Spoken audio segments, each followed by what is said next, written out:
Hello, and welcome to Around the Political World with John Ruffman. I am your host, John Ruffman.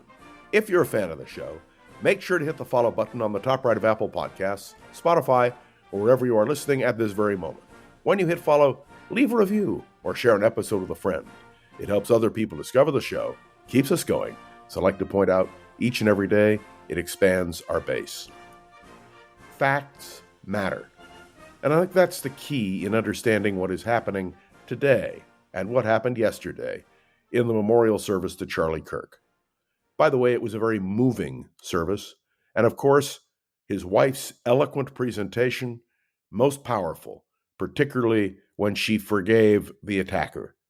It was a splendid example of what we believe is essential in the Christian faith. And yesterday, and it's a fact, was a combination of things. It was an affirmation of the most important single element in that service, and that is the man who was killed was a Christian, a devout Christian who believed he was doing God's work. And that to me is very important and cannot be limited in our scope or thought about what happened yesterday. Number two, America is not a Christian nation, but it is a nation which has deep faith. And so what I think we have to take away is that faith, no matter what your religious faith, is a real part of the fabric of American life. Number three, America does not have a particular faith except our faith in the Constitution. It is the secular religion of our country that brings all people of all faiths together. I was deeply moved by the outpouring of affection and care and belief in the work of Charlie Kirk. I think it is equally important to note that not everybody agreed with the principles that Charlie Kirk articulated. And let me be clear, that is not a criticism of Charlie Kirk. That is a simple fact. And that's what happens when political assassinations take place. People of diverse views come together. I saw that in the assassination of John Kennedy, of Martin Luther King Jr., of Robert Kennedy, the attempted assassination of Ronald Reagan. Political differences dissolve. What happens is that we all condemn political violence.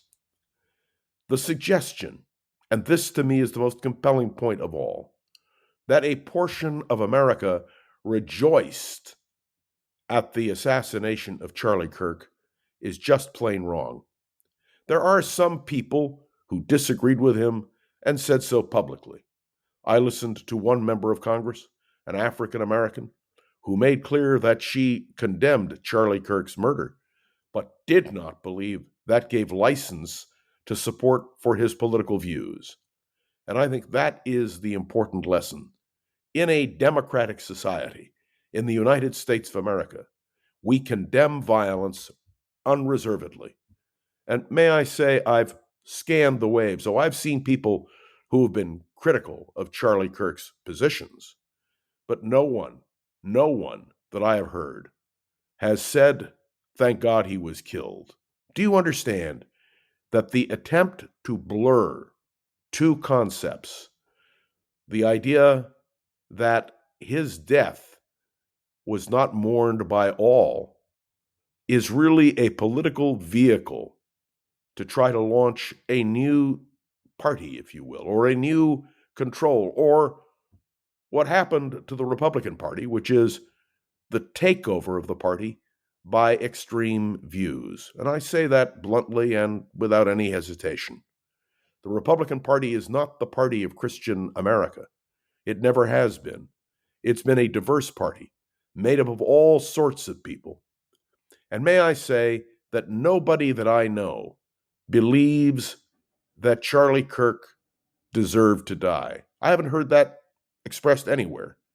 And I think that's an important message as well. Donald Trump, in his remarks, made clear that Charlie Kirk believed in forgiveness. Donald Trump made clear that he was going after his political enemies. That's right. And I think that was the wrong tone to set.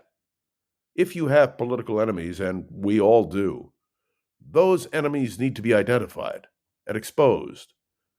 But let me tell you something. The minute you relish the idea, as Donald Trump expressed yesterday, of attacking his political enemies, of hating his political enemies, I think that does a great disservice to America. Remember when the President of the United States was the great healer? Well, what I've heard from Donald Trump continually is a great divide. A divider. That's right. So those are the lessons that I take, and the facts are simple. All individuals should condemn political murder. All individuals should rejoice in the fact that you can remember someone, even if you disagree with them politically, without wishing ill on anyone. There is another factor which we have to discuss. Donald Trump explained that today there will be a major announcement on autism. He said it in the middle of his eulogy to Charlie Kirk. I'm very interested in hearing what that will be because, my friends, facts matter. And if we're going to have quack science espoused by the Secretary of Health and Human Services or by his department, we need to be aware of it. Now, I will not say in advance what it is that Robert F. Kennedy Jr. is going to say because I don't know. But let's hope it is a constructive comment based on fact and not on quack science. Over the weekend, we had many developments, including the developments around Ukraine, Poland, Estonia, the violation of airspace. We'll talk more about that as time goes by. And the United Nations is convening in New York for its 80th General Assembly. And we know that already there is great controversy over certain actions which may be taken by members of the General Assembly and even resolutions that might be adopted. All of these questions we will deal with.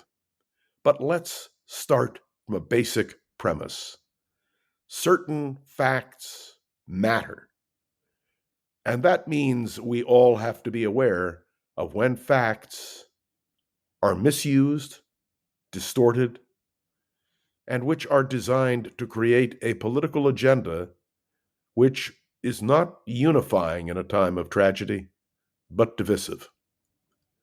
These facts we will be talking about, I'm afraid, for a long time in the future. Thanks for tuning in to another episode of Around the Political World with John Rothman. I am John Rothman. Make sure to follow along and let me know your thoughts on the show by leaving a review on Apple Podcasts and sharing an episode with a friend or colleague so we can continue to grow and expand, which is, of course, our goal. You can interact with me on LinkedIn, Facebook, through my email, and I welcome your comments. Some of them, by the way, I agree with, and some I disagree with, but that feedback is essential. And of course, to Gogo Zoger, the wonderful producer of this program, my deep appreciation.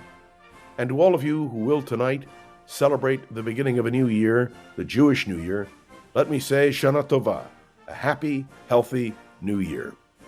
This is John Rothman. I'll be with you tomorrow, right here on Around the Political World with John Rothman. See you then.